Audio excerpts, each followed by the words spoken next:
नमस्कार मित्रों, हमारी पावन धरा पर बहुत दिनों से एक महामारी, एक महासंकट आया हुआ है कोरोना के नाम से, जिसके दुख को मैंने अपनी रचना के माध्यम से प्रस्तुत करने की कोशिश की है।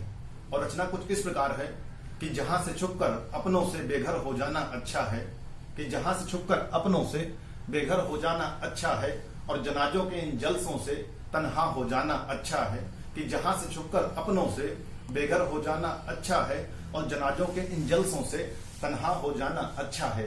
और एक वो भी दौर तो देखा है, एक वो भी दौर तो देखा है जब इंसान चिड़ियाघर जाते थे, एक वो भी दौर तो देखा है जब इंसान चिड़ियाघर जाते थे और देख भयावह पशुओं को सहमते और घबराते थे, और हर सिक्के के दो पहलू होते। ये बात बिल्कुल सिद्ध होती है यहाँ से कि सिक्के के दो पहलू होते हैं। तो मैंने इस शब्दों को रचना के माध्यम से कुछ इस तरह से प्रस्तुत किया है कि हर सिक्के के पहलू दो होते, ये बात समझ में आती है। हर सिक्के के पहलू दो होते, ये बात समझ में आती है। मृगटोली को शहरी गलियों में मजबूर भूख ले आती है। हर सिक्के के दो पहलू होते, ये बात समझ में आती है। मृगटोली को शहरी गलियों में मजबूर भूख ले आती है।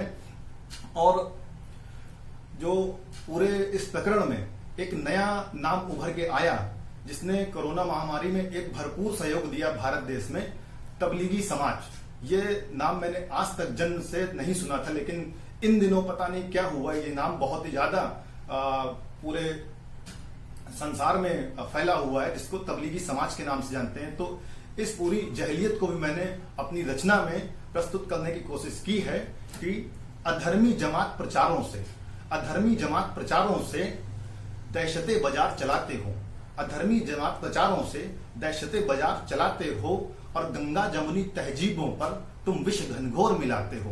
कि अधर्मी जमात प्रचारों से तुम दहशते बाजार चलाते हो और गंगा जमुनी तहजीबों से तुम विष घनघोर मिलाते हो। और खबर ये है, हकीकत भी और मैंने सुना भी है कि खबर ये है कि रमजाने पाक महीने में, कि रमजाने पाक महीने में अल्लाह हर घर आते हैं। खबर ये है कि रमजाने पाक महीने में अल्लाह हर घर आते हैं और इबादत और नमाजों में हर दुआ कबूल कर जाते हैं। खबर यह है कि रमजान पाक महीने में अल्लाह हर घर आते हैं और इबादत और नमाजों में हर दुआ कबूल कर जाते हैं। तो फिर मैं तबलीगी समाज से पूछना चाहता हूं कि फिर क्या ऐसी मजबूरी है, कि फिर क्या ऐसी मजबूरी है, तुम क्यों हिंसा फैलाते हो और रोजेदारों से रक्षक दल पर पत्थर बौछार कराते हो। तबलीगी समाज, फिर क्या ऐसी मजबूरी है, तुम क्यों हिंसा फैलाते हो, रोजेदारों से रक्षक दल पर तुम पत्थर बौछार कराते हो। और विगत दिनों हमारे देश में कुछ नामचीन हस्तियों का भी, किसी का स्वर्गवास हुआ, किसी को जन्नत नसीब हुई, तो उनको भी अपनी रचना के माध्यम से मैंने अपने रचना में लाया हुआ है। जैसा कि क्या हुआ ऋषि इरफानों का, क्या हुआ ऋषि इरफानों का, क्या करूं जाम पैमानों का, क्या हुआ ऋषि इरफानों का, क्या करूं जाम पैमानों का, डर इतना कि डर भी डर के। क्या हुआ ऋषि इरफानों का, क्या करूं जाम पैमानों का, कि डर इतना कि डर भी डर के, शव देखे पथ शमशानों का। कि क्या हुआ ऋषि इरफानों का, क्या करूं जाम पैमानों का, डर इतना कि डर भी डर के, देखे पथ शमशानों का। और छूकर आसमां शोहरत का, कि छूकर आसमां शोहरत का तुम नाम कमा कर चले गए।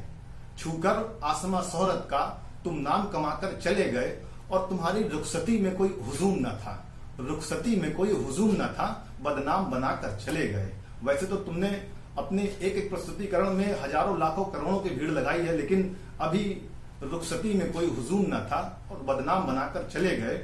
और कुछ आखिरी लाइनें हमारी रचना की कुछ इस प्रकार हैं कि सूनी राहें सूनी गलियां, सूनी राहें सूनी गलियां, सूना अंतर मन दिखता है। कि सूनी राहें सूनी गलियां, सूना अंतर मन दिखता है, और हस्ती हुई हर नवघोर को अब। सूनी राहें सूनी गलियां, सूना अंतर मन दिखता है, हर हस्ती हुई नवघोर को अब मंजर मौतों का दिखता है, और उम्मीद की बहती लहरों पर। मेरी अगली पंक्तियों पर आप थोड़ा ध्यान दीजिएगा कि उम्मीद की बहती लहरों पर संग कश्ती बन जाना अच्छा है। सामाजिक दूरी को ध्यान में रखते हुए ये कुछ लाइनें आपके सामने व्यक्त कर रहा हूं कि उम्मीद की बहती लहरों पर संग कश्ती बन जाना अच्छा है, और रुकी हुई इस दुनिया में मेले से गुम हो जाना अच्छा है, और रुकी हुई इस दुनिया के मेले से गुम हो जाना अच्छा है, और जहां से छुपकर अपनों से बेघर हो जाना अच्छा है, जनाजों के इन जलसों से तन्हा हो जाना अच्छा है। मित्रों, मैं आशा करता हूं कि आपको मेरी रचना बहुत अच्छी लगी होगी। धन्यवाद।